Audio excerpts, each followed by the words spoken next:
Assalamualaikum warahmatullahi wabarakatuh.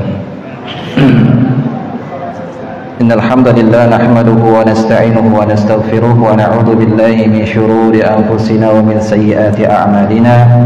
May yahdihillahu fala mudilla lahu wa may yudlil fala hadiya lahu. Asyhadu an la ilaha illallah wahdahu la syarika lahu wa asyhadu anna Muhammadan 'abduhu wa rasuluh. Ya ayyuhalladzina amanu taqullaha haqqa tuqatih wa la tamutunna illa wa antum muslimun.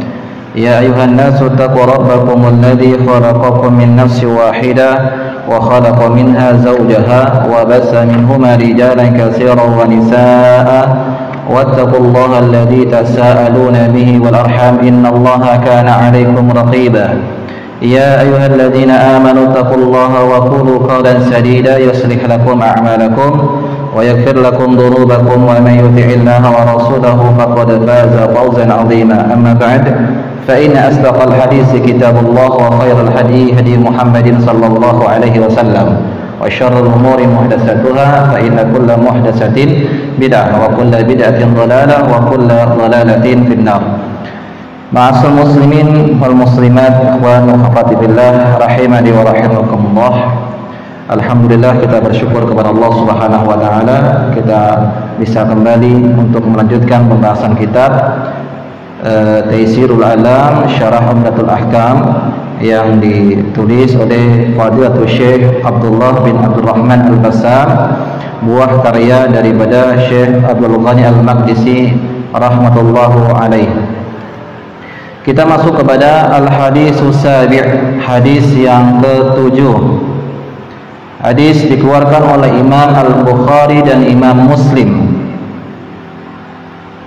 dari Humran Maula Utsman ibni Affan radhiyallahu ta'ala anhu. Humran Maula Utsman. Humran adalah mantan budaknya Utsman bin Affan. Maula artinya mantan budak, ya, mantan budak. An Humran Maula Utsman bin Affan radhiyallahu ta'ala anhu, dari mantan budaknya Utsman bin Affan yaitu bernama Humran. Dia mengatakan annahu ra'a Utsman da'a biwadu'in, bahwa dia melihat Utsman meminta sebuah timba berisi air. Annahu da'a biwadu'in, bahwasanya Utsman meminta didatangkan sebuah timba atau ember berupa air. Fa'afragha ala yadayhi min ina'ihi, kemudian Utsman menuangkan kedua tangannya dari ember tersebut, ya, menuangkan, tidak dicelupkan terlebih dahulu tapi dituangkan. Faghasalahuma salasa marratin, kemudian membasuh kedua telapak tangannya sebanyak 3 kali. Summa adkhala yaminahu fil wudu'i, kemudian ia memasukkan tangan kanannya ke dalam ember, memasukkan tangan kanannya ke dalam ember. Summa tamadmada wastansyaqa wastankara, kemudian beliau berkumur-kumur lalu beristinsyak, kemudian setelah itu beristinthar. Kumur-kumur, istinsyak memasukkan air ke dalam hidung, kemudian istinsar mengeluarkan air dari hidung. Summa ghasala wajhahu thalasan, kemudian beliau membasuh wajahnya sebanyak 3 kali. Wa yadayhi ilal mirfaqaini thalasan, kemudian membasuh kedua tangannya sampai ke siku. Summa masaha bi ra'sihi, kemudian mengusap kepalanya sekali usap.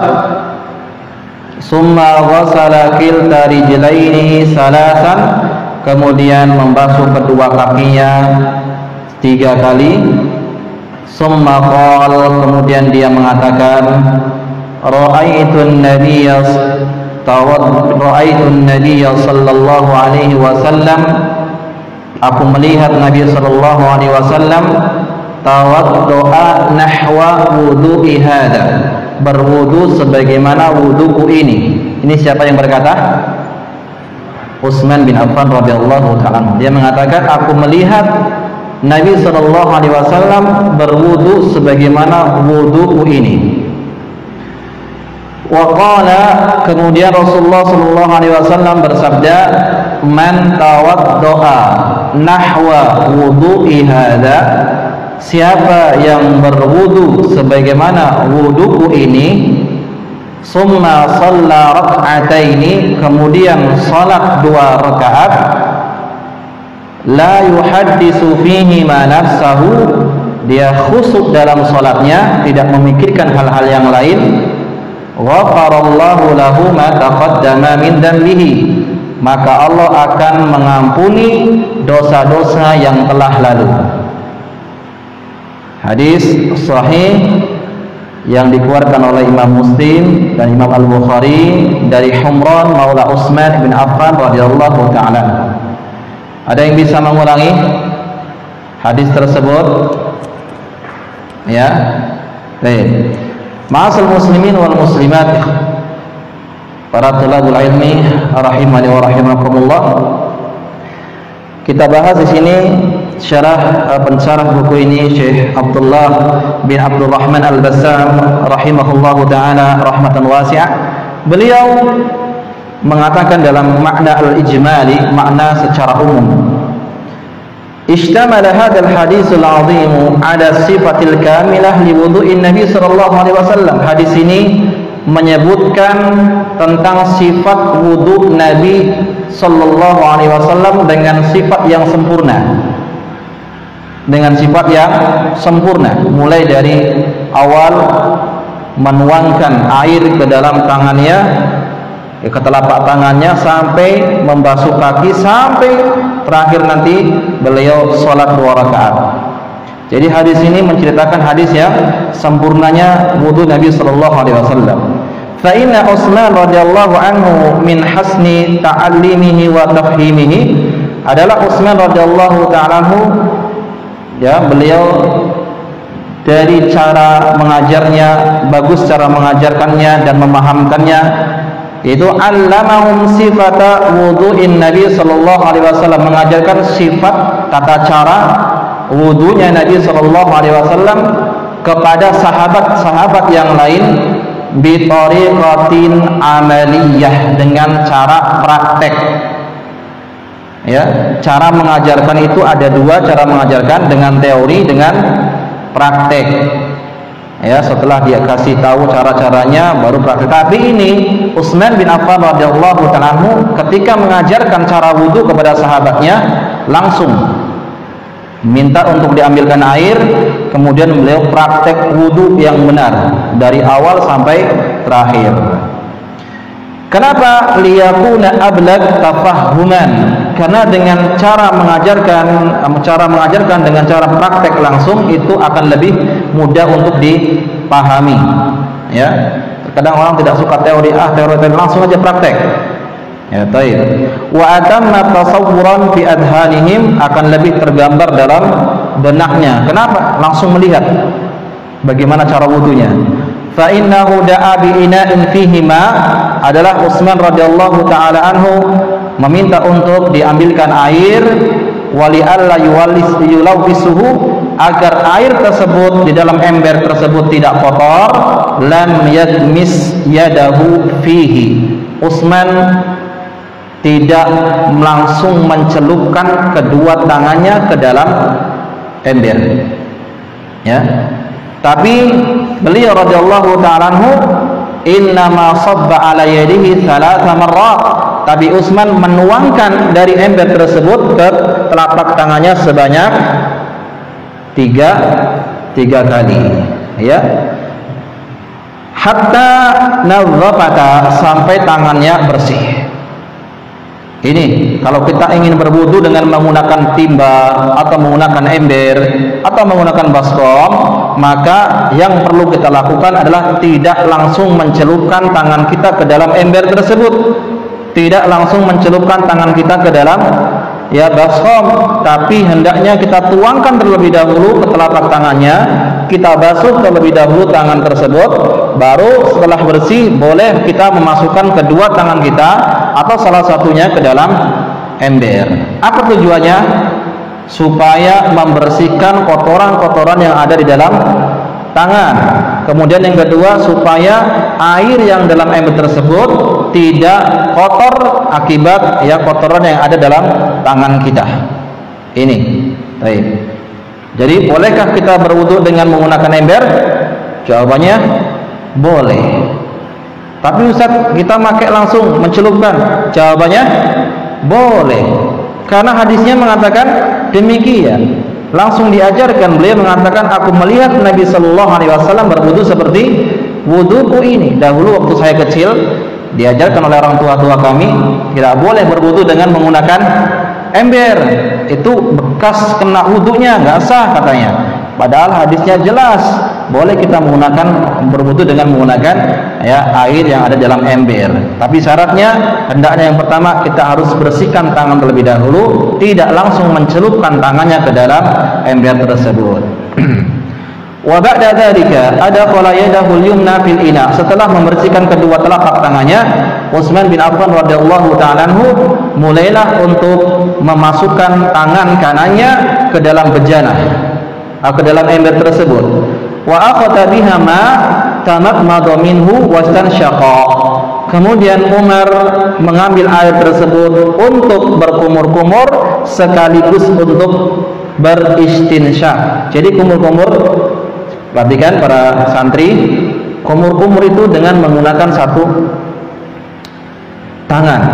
Boleh dua? Boleh. Tapi dalam hadis ini Utsman radhiyallahu ta'ala memasukkan tangan kanannya ke dalam ember yang berisi air, kemudian diambil dan bisa langsung kumur-kumur. Jadi kita ambil kumur-kumur, sisa yang ada dari kumur-kumur tersebut kita masukkan ke dalam hidung kita, kita sedot, kita hirup, itu namanya disebut istinsyak.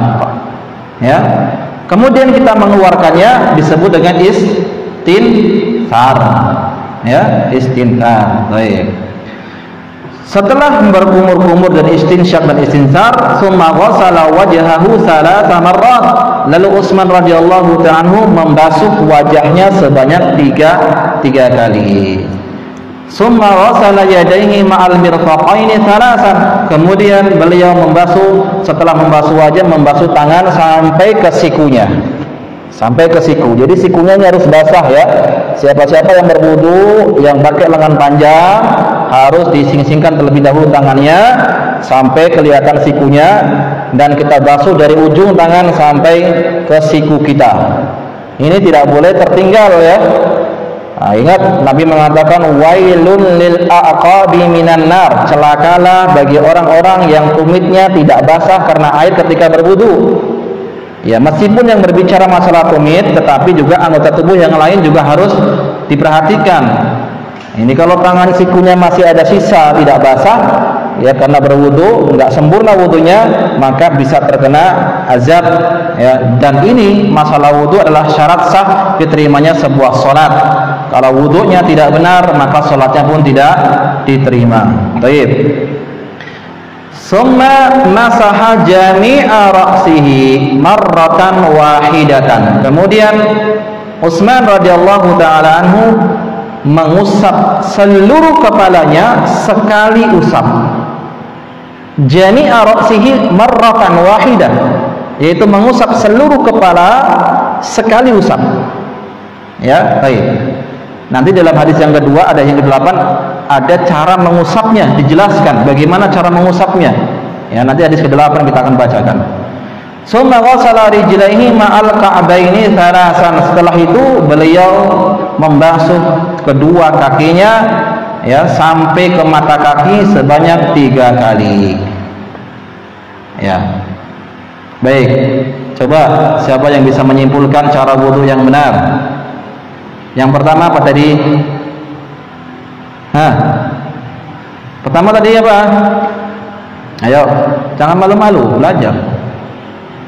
Hah? Santri. Yang pertama tadi apa? Membasuh telapak tangan. Yang kedua, berkumur-kumur, kemudian istinsyak dan istinsar. Yang ketiga, membasuh wajah atau muka, terus membasuh tangan sampai ke siku, terus mengusap kepala. Berapa kali? Sekali. Sekali usap, jangan 3 ya. Sekali di sini ya, salah nanti bahaya.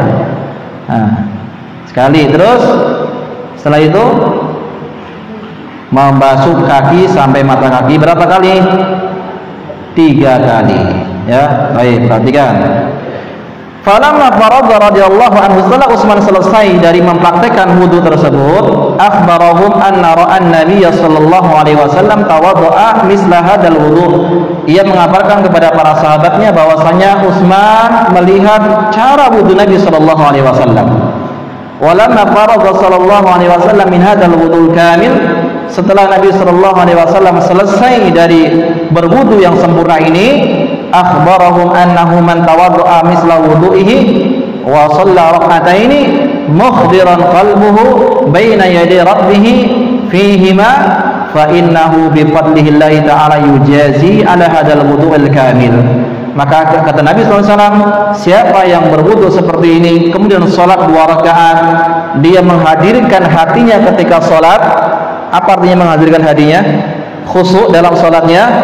Dia tidak memikirkan hal-hal yang lain di urusan dunianya, tidak memikirkan pekerjaannya, tidak memikirkan urusan dunianya, tapi dia betul fokus di dalam sholatnya. Kemudian dengan izin Allah dan kemurahan Allah Subhanahu wa taala, yujazihi ala hadzal wudu. Allah akan membalas ya pahala orang yang berwudu seperti ini. Wa hadhihi shalah al khalisah bi ghufrani ma taqaddama min dambihi. Maka salat yang dikerjakan tersebut akan menghapuskan dosa-dosa yang telah lalu. Ada faedah yang sangat luar biasa di dalam hadis ini, bahwasanya Nabi Shallallahu Alaihi Wasallam mengatakan siapa yang berwudu seperti wuduku ini kemudian sholat 2 rakaat. Inilah yang menjadikan dasar ya sebagian sahabat, ada salah seorang sahabat ketika beliau sholat berwudu langsung sholat. Kemudian Nabi mengabarkan bahwa dia di surga. Siapa itu kira-kira? Bilal bin Rabah. Bilal bin Rabah punya amalan khusus. Apa amalannya? Sholat 2 rakaat setelah wudu. Dan ini juga yang dijadikan dalil oleh para pelaku ahlu bidah, bahwasanya boleh berbuat agama atau ajaran yang tidak ada contohnya dari Nabi Shallallahu Alaihi Wasallam. Padahal sudah ada contohnya. Hadis ini contohnya, iya kan? Ini jawaban yang pertama. Jawaban kedua, Bilal bin Rabah itu ketika melakukan itu masih hidup Rasulullah, wahyu masih turun. Jika sekiranya itu salah, tentu akan ditegur oleh Allah Subhanahu wa taala dan ditegur oleh Nabi sallallahu alaihi wasallam. Tetapi Nabi sallallahu alaihi wasallam itu mengiyakan, menetapkan, mengikrar. Berarti itu sunnah. Sunnah itu ada sunnah adalah perkataan Nabi, ucapan Nabi, ma'udi fa'ilan Nabi sallallahu alaihi wasallam yang disandarkan kepada Nabi, baik perkataan, perbuatan ataupun takrir, ketetapan. Ya, ini dia. Baik. Jadi harus kita perhatikan di sini ya. Jadi Bilal tidak berbuat bid'ah ya. Tidak. Tapi Bilal sudah ada landasannya. Hadis ini yang menerangkan. Baik. Yang selanjutnya, ikhtilaful ulama, perbedaan di antara para ulama. Dhahabal a'immah, para ulama berbeda pendapat. Ya, seperti Imam Abu Hanifah, Imam Malik, Imam Syafi'i, Sufyan al-Thawri dan selainnya, mereka mengatakan bahwasanya al-istinsyaq mustahabun. Istinsyaq hukumnya adalah mustahab. Apa itu mustahab? Sunnah, dianjurkan. Apa itu istinsyaq tadi? Memasukkan air ke dalam hidung. Ya, ini pendapat daripada siapa? Abu Hanifah, Imam Malik, Imam Syafi'i, dan Sufyan al-Thawri dan selainnya mengatakan bahwasanya istinsyak hukumnya mustahab, sunnah, ya, tidak wajib. Wal masyhur, dan pendapat yang masyhur, pendapat yang terkenal, indal Imam Ahmad, ya, dari pendapat Imam Ahmad, Imam Hambali, bahwasanya istinsyak hukumnya wajib. Memasukkan air ke dalam hidung hukumnya wajib. Fala yasihul wudu'a bidunihi, maka tidak sah wudu seseorang tanpa istinsyak. Jadi istinsyak hukumnya wajib.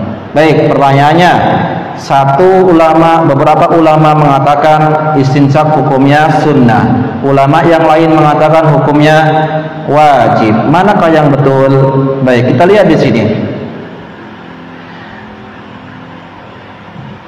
Wastadallu wa istidallal awwaluna ala qaulihim bi hadisi ashrun min sunanil mursalin. Adapun pendapat yang pertama mengatakan bahwa istinsyak hukumnya adalah sunnah, mereka juga berdalil.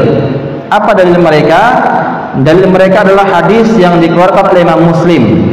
Hadisnya Rasulullah SAW menyebutkan ashrun min sunanil mursalin, ada 10 dari sunnah para rasul. Dalam riwayat lain ashrun minal fitrah, ada 10 dari fitrah. Fitrah sesuatu yang dikerjakan oleh semua manusia, fitrahnya seperti itu. Ada 10. Apa saja? Yang pertama, qassus syarib. Qassus syarib artinya memotong kumis. Memotong kumis itu sunnah para rasul, ya. Dan termasuk fitrah manusia, memang dia memotong kumis. Kalau orang kumisnya melampaui bibirnya, berarti sudah keluar dari fitrah, ya, sudah keluar dari fitrah. Lumrahnya manusia, fitrahnya manusia, ya, kebiasaannya manusia, kalau dia sudah lewat nih kumisnya panjang, maka dia dipotong. Kalau kalian melihat ada orang yang panjang sekali kumisnya, berarti sudah keluar dari fitrahnya. Baik. Yang kedua, di antara sunnah fitrah atau sunnah para rasul yang 10 adalah, yang kedua adalah i'fa'ul lihyah, memelihara jenggot. Memelihara jenggot. Inilah yang dijadikan bahan ejek-ejekan sebagian kaum muslimin. Sebagian kaum muslimin, bahkan seorang dai mengatakan semakin panjang jenggotnya semakin bodoh, katanya. Ini secara tidak langsung ia telah menghina Nabi Shallallahu Alaihi Wasallam. Kenapa? Karena Nabi juga berjenggot, para sahabat juga berjenggot, ya. Dan laki-laki memang fitrahnya itu berjenggot, ya. Baik, maka fitrahnya seorang laki-laki dan fitrahnya termasuk sunnah para nabi, para rasul, mereka itu memelihara jenggot. Jangan dipotong. Kalau dipotong berarti sudah keluar dari fitrah. Fitrahnya memelihara jenggot, dan jambang ini bagian daripada jenggot. Jangan dikerok, jangan dipotong, ya. Ini dia. Kemudian yang ketiga, di antara sunnah para nabi dan rasul, siwak. Siwak, membersihkan gigi. Ya, kalau dahulu dengan kayu siwak, kalau sekarang mungkin dengan sikat gigi. Ya, kalau ada orang yang nggak mau sikat gigi, berarti sudah keluar dari fitrahnya sebagai seorang manusia atau sebagai, ya, lumrahnya manusia. Baik. Yang ketiga, yang keempat, istinsyak, itu memasukkan air ke dalam hidung. Nah, kata Nabi, ashrun min sunanil mursalin, ada 10 termasuk sunnah para nabi, para rasul, yaitu istinsyak, memasukkan air ke dalam hidung. Inilah yang dijadikan dalil oleh para ulama yang pertama tadi, Imam Abu Hanifah, Imam Syafi'i, Sufyan al-Thawri dan selainnya, mengatakan bahwasanya istinsyak hukumnya sunnah, ya. Terus yang ke berapa nih? Yang kelima, ya, istinsyak. Terus selanjutnya adalah qassul adfar, yaitu memotong kuku. Motong kuku termasuk apa? Fitrahnya manusia. Siapapun dia, baik muslim ataupun kafir, dia memotong kuku. Kalau ada orang yang kukunya panjang, bahkan dipelihara sampai panjang, berarti dia sudah keluar dari fitrahnya sebagai manusia. Yang selanjutnya, wa ghaslul barajim, membasuh dan membersihkan sela-sela jari kaki ketika berwudu, dibersihkan. Ini termasuk sunnah mursalin. Kemudian wa naful ibit, itu mencabut bulu ketiak. Bulu ketiak sunnahnya apa? Dicabut. Sakit, ya sakit Ustaz, sakit. Antum harus ingat ya, ini termasuk sunnah, mengikuti sunnah Nabi. Insya Allah dalam sunnah ada kebaikan. Cabut. Kalau awalnya memang sakit, tapi kalau udah biasa nggak sakit. Tapi kalau udah terlalu panjang, bagusnya memang terkadang cukup dikerok saja. Ya, mencabut bulu ketiak. Wa halqul a'nah, dan memotong bulu kemaluan. Kemudian selanjutnya wa intiqasil alma, yaitu beristinja dengan menggunakan air. Ini yang ke-9. Istinja tahu ya? Membersihkan kotoran, ya habis beol dibersihkan dengan menggunakan air, namanya istinja. Wa nasitul asyirah, dan aku lupa yang ke-10, ya. Lupa yang ke-10 apa? Kata perawi hadis ini, saya lupa yang ke-10 apa? Illa an takunal matmadah. Bisa jadi yang ke-10 itu kalau nggak salah adalah kumur-kumur. Ini dalam perawi hadis ini. Ya, biasa manusia terkadang lupa, terkadang ya salah. Baik. Hadis riwayat Muslim. Inilah dalil yang menunjukkan bahwasanya istinsaq ada hukumnya apa? Sunnah. Baik, yang selanjutnya. Istadalla al-awwaluna ala qawlihim wa wastadalla al-muwajjibuna bi qawlihi ta'ala.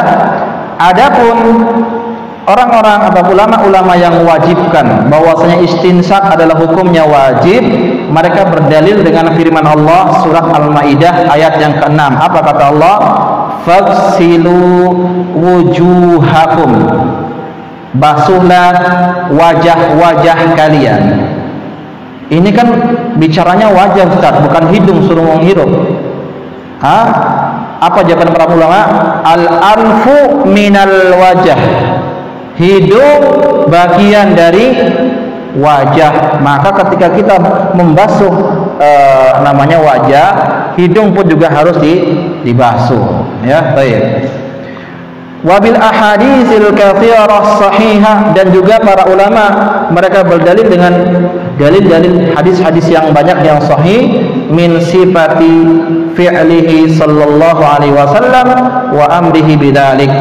Ya, dan para ulama yang berpendapat wajibnya istinsaq, mereka berdalil dengan Al-Qur'an, mereka berdalil dengan hadis Nabi yang sahih dan perintah Nabi sallallahu alaihi wasallam untuk istinsaq.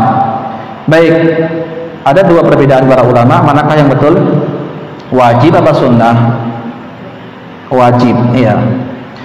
Wa ajabu an dalili ghairil wajibina bi anna al-murad bi sunnah fil hadits tariqah. Ya, lianna tasmiyatas sunnah li ghairil wajib istilahan. Dan para ulama yang mewajibkan itu membantah ucapan orang yang mengatakan sunnah, bahwa ucapan sunnah dalam hadis tersebut adalah tariqah, jalan. Ya, karena penamaan sunnah ya bukanlah suatu wajib, itu menurut istilah para fuqaha. Ya, secara istilah. Wala syakka fi sihhatil madhhabil akhir li quwwati adillati. Dan pensyarah buku ini Syekh Abdullah bin Abdurrahman Al-Bassam mengatakan bahwasanya yang lebih kuat adalah wajibnya istinsyaq, memasukkan air ke dalam hidung. Wa adamu ma yu'ariduha, karena tidak ada dalil yang menentangnya. Wallahu a'lam. Wa qad ittafaqal ulama ala wujubi mashir ra'si, dan para ulama juga mewajibkan untuk mengusap kepala. Baik, sebelum itu ada dalil yang lain. Pada pertemuan lalu kita bahas tentang ya man tawaddu'a falyastansyik. Apa artinya? Barang siapa berwudu hendaknya dia beristinsyaq. Kata-kata falyastansyik itu fi'il amr, ya lamul amr menunjukkan akan kewajiban. Kaidah para ulama ya bahwasanya al-amru yadullu 'alal wujub, perintah menunjukkan akan kewajiban, berarti istinsak hukumnya adalah wajib. Dalam hadis lain Nabi mengatakan, balik fil istinsyaq illa an takuna shaiman, sungguh-sungguhlah dalam beristinsyak kecuali dalam keadaan berpuasa. Ya, banyak dalilnya. Baik. Kemudian para ulama sepakat wajibnya untuk mengusap kepala, dan mereka juga sepakat ya dianjurkannya untuk mengusap seluruh kepala. Ya, mereka bersepakat untuk mengusap kepala dan mereka bersepakat untuk mengusap seluruh kepala. Tetapi mereka berbeda. Ya, hal yujzi'u mashu ba'duhu aw la budda min mashi kulli. Apakah cukup membasuh sebagian saja, sebagaimana kita sering melihatnya sebagian kaum muslimin kalau wudu itu mereka mengambil air terus ditempelkan di ubun-ubunnya 1, 2, 3, atau seluruhnya diusap. Ini yang menjadi perbedaan di antara para ulama. Baik. Al-Imam Sufyan Ats-Tsauri, Al-Auza'i, Abu Hanifah dan Syafi'i mereka membolehkan untuk mengusap sebagian. Inilah yang menjadi dasar sebagian kaum muslimin ketika berwudu. Cuma gini ya. Ya, ini pendapat siapa? Pendapat Imam Sufyan Ats-Tsauri, Al-Auza'i, Abu Hanifah dan Syafi'i, bolehnya untuk mengusap sebagian kepala. Ala ikhtilafi fil qadari al-mujzi'u minhu, dan mereka juga berselisih dalam mengusap kepala itu berapa kadarnya. Apakah yang di sini, apakah yang di sini sebagian atau bagaimana? Baik. Dan Imam Malik, Imam Ahmad mengatakan bahwasanya wajibnya untuk mengusap seluruh kepalanya. Wajibnya untuk mengusap seluruh kepalanya. Adapun ulama yang mengatakan bahwasanya mengusap sebagian, mereka berdalil dengan ayat surah Al-Maidah tadi ayat ke-6. Apa kata Allah? Wamsahu biru'usikum, artinya adalah usaplah kepala-kepala kalian. Kata mereka, kata-kata biru'usikum, usaplah kepala kalian, huruf ba tersebut bi itu menunjukkan sebagian. Wamsahu biru'usikum, usaplah sebagian kepala kalian.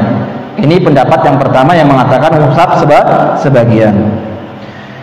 Juga dengan hadis yang dikeluarkan Imam Muslim dari Mughirah bin Syu'bah dengan lafaz Nabi sallallahu alaihi wasallam mengatakan, bahwasanya mengatakan annahu sallallahu alaihi wasallam tawaddaa famasaha binasiyatihi wa 'alal imamatihi.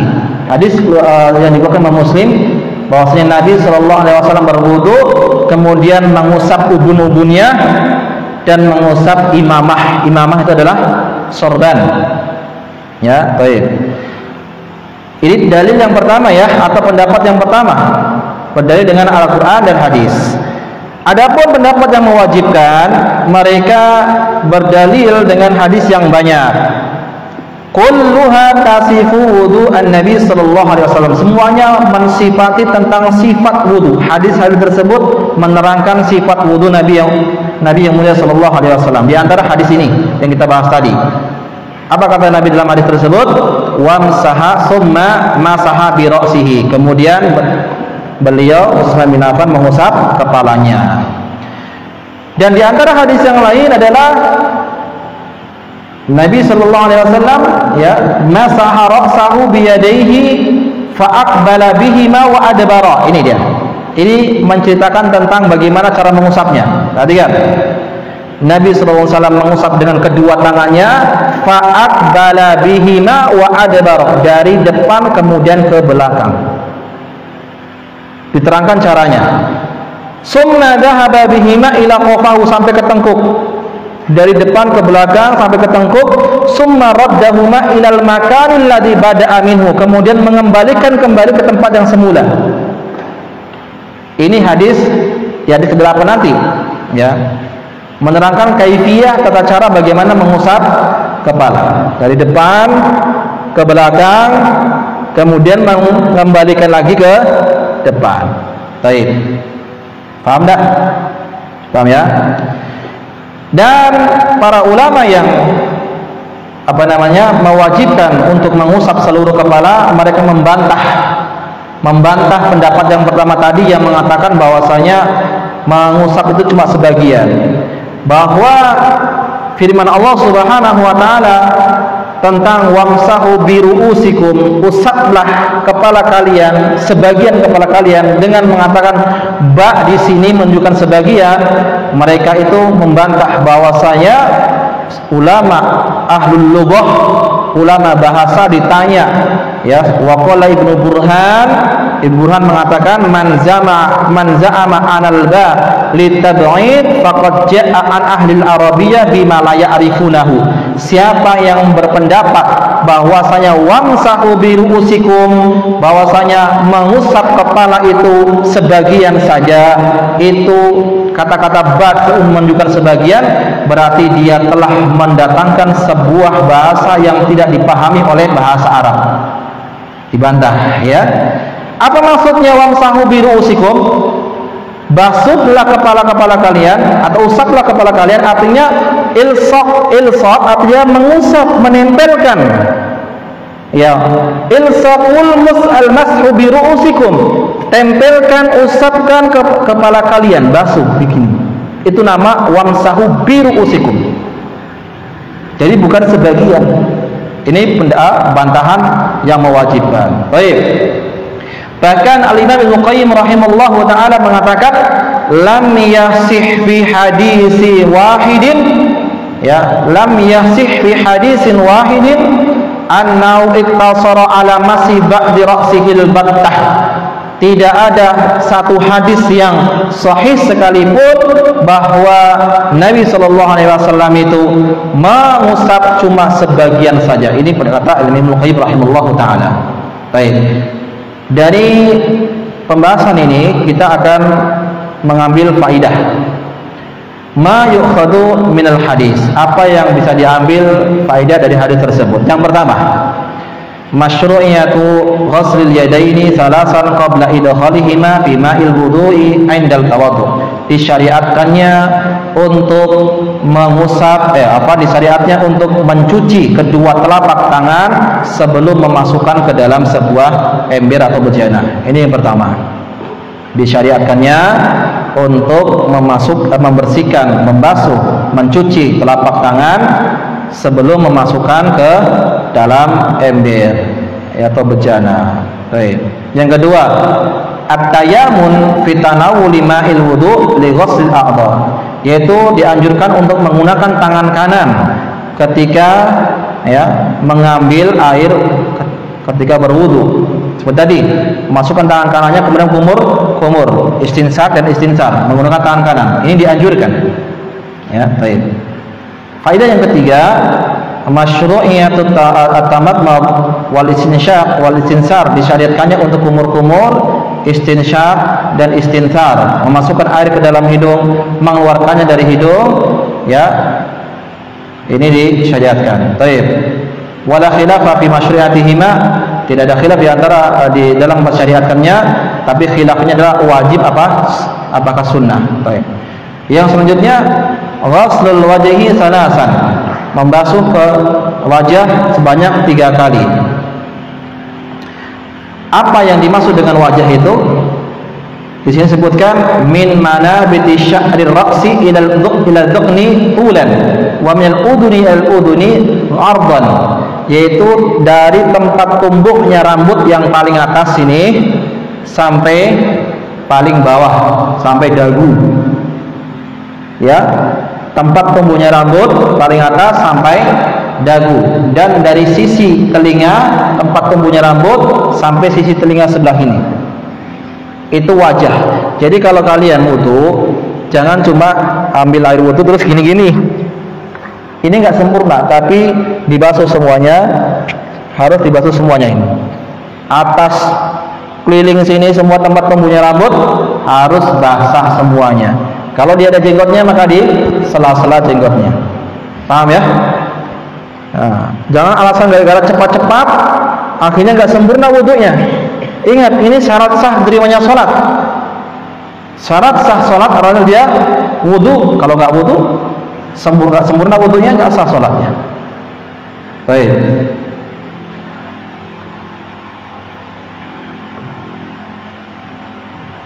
Kemudian selanjutnya ghuslul yadaini ma'al mirfaqaini salasan, membasuh atau mencuci kedua tangan sampai ke siku sebanyak 3 kali.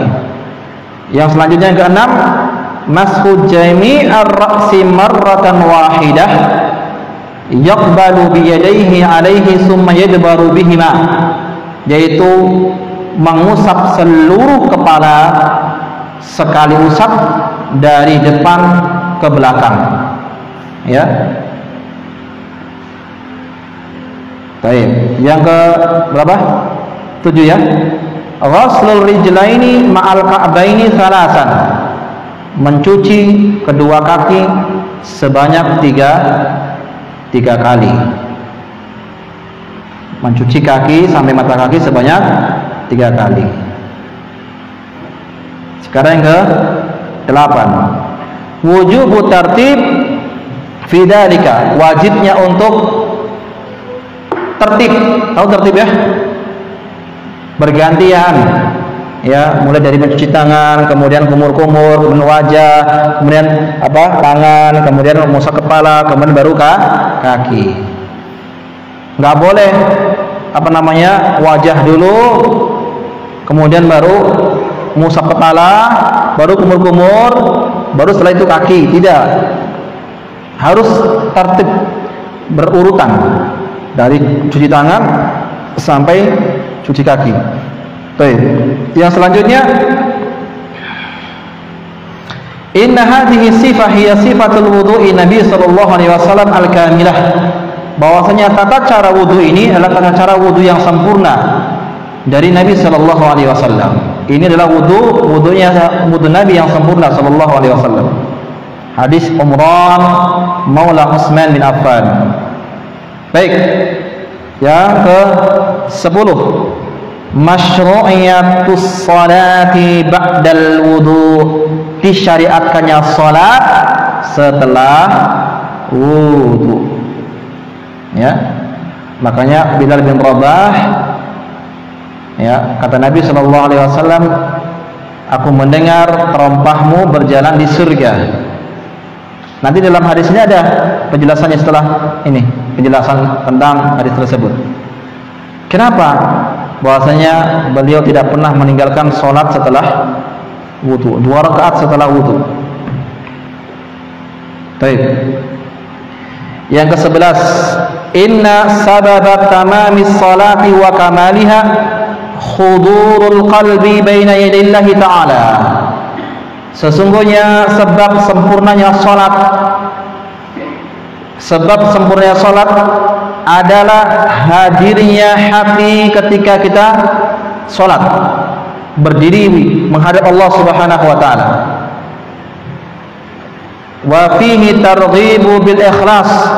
Ini anjuran untuk kita senantiasa ikhlas dalam salat kita, bukan memikirkan hal-hal yang lainnya.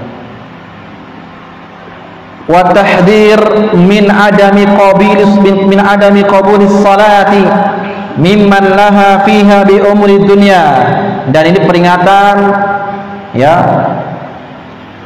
dari tidak diterimanya salat karena memikirkan urusan yang lain. Wa man tara'at alaihi al-khawatir dunyawiyah wa huwa fi shalah faqaradaha yurja lahu husuli hadas sawab.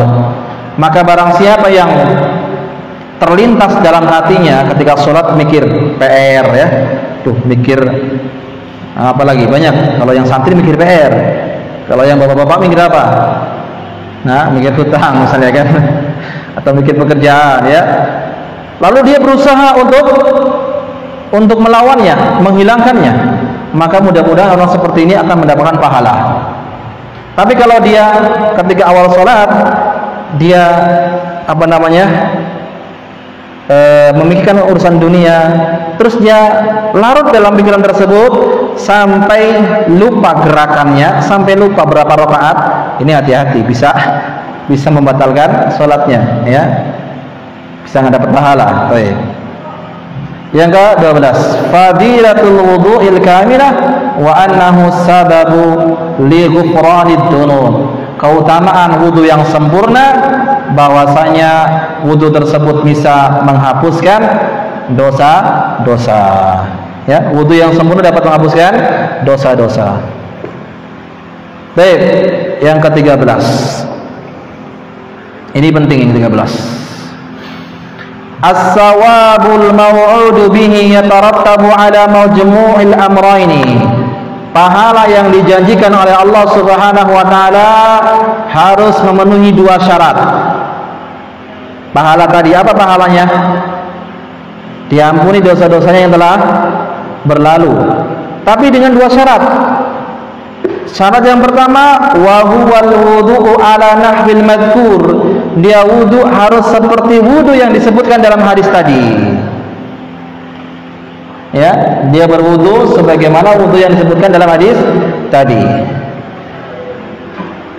Syarat yang pertama. Yang kedua, syaratnya wa sholatu raka'ataini ba'dahu ala sifatil madhkurah. Dia salat 2 rakaat juga seperti salat yang disebutkan dalam hadis tadi, ya. Wala yatarattabu ala ahadima faqat, maka tidak akan mendapatkan pahala hanya kalau dia mengerjakan salah satu di antara kedua. Contoh, seorang wudunya benar seperti tadi, tapi ketika sholat dia memikirkan yang lain, maka tidak mendapatkan pahala tadi. Atau sebaliknya, dia sholatnya khusyuk luar biasa, tapi wudunya tidak benar, tidak sempurna, maka juga tidak mendapatkan keutamaan yang disebutkan dalam hadis tersebut. Wa qad khassal ulama al-ghufran alladhi huna bis-saghairi dzunub. Para ulama menyebutkan bahwa yang diampuni dari dosa-dosa yang telah berlalu ini adalah dosa-dosa kecil. Ya, dosa-dosa kecil. Fala budda li ghufranihi ammal kaba'ir, sedangkan dosa-dosa besar fala budda li ghufraniha minat taubati minha. Adapun dosa-dosa besar itu hanya bisa diampuni dengan bertaubat. Paham ya? Baik. Qala Allah Ta'ala, Allah mengatakan, in tajtanibu kaba'ira ma tunhauna anhu nukaffir ankum sayyi'atikum.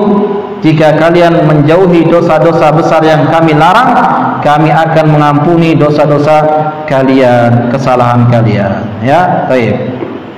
Ini yang harus kita perhatikan ya, jemaah sekalian rahimani wa rahmatullah. Di antara sifat wudu Nabi sallallahu alaihi wasallam yang sempurna sudah kita jelaskan. Baik, sebelum azan ada yang bertanya?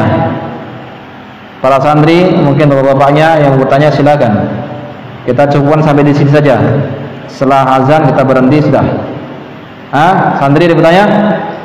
Silakan. Senyum dalam sholat. Iya. Senyum dalam sholat, kalau dia misalnya dalam sholat tiba-tiba melihat ada sesuatu yang membuat kita ingin tertawa, tahan semampunya ya. Tahan. Kalaupun dia senyum, jangan sampai terbahak-bahak.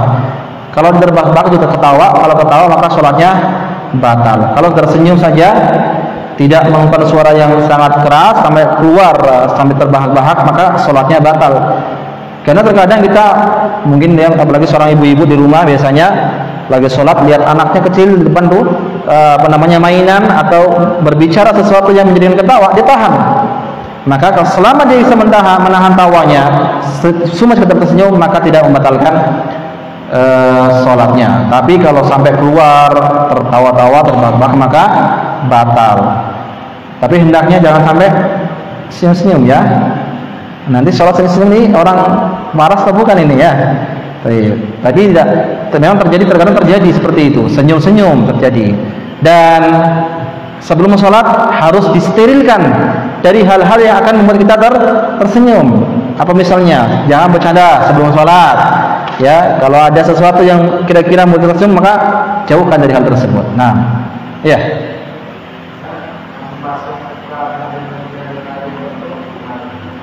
Membasuh muka sambil mensela-sela jenggot. Iya, ada dua cara ya cara-cara membasuh dan mencela-cela jenggotnya, menyela-nyela jenggot. Yang pertama, bisa kita ketika membasuh muka sekaligus menyela jenggot. Jadi kita ambil air, kita basuh semuanya, kemudian menyela jenggot. Adapun cara kedua, setelah selesai dari membasuh, baru kita 3 kali membasuh muka, baru kita ambil air kemudian dibasahin. Itu cara yang kedua. Adapun cara yang lebih tepat adalah sambil membasuh muka sambil menyela-nyela jenggotnya. Wallahu a'lam bishawab. Ayo, ada pertanyaan? Sandri. Ayo. Lain? Anas? Ayo, silakan.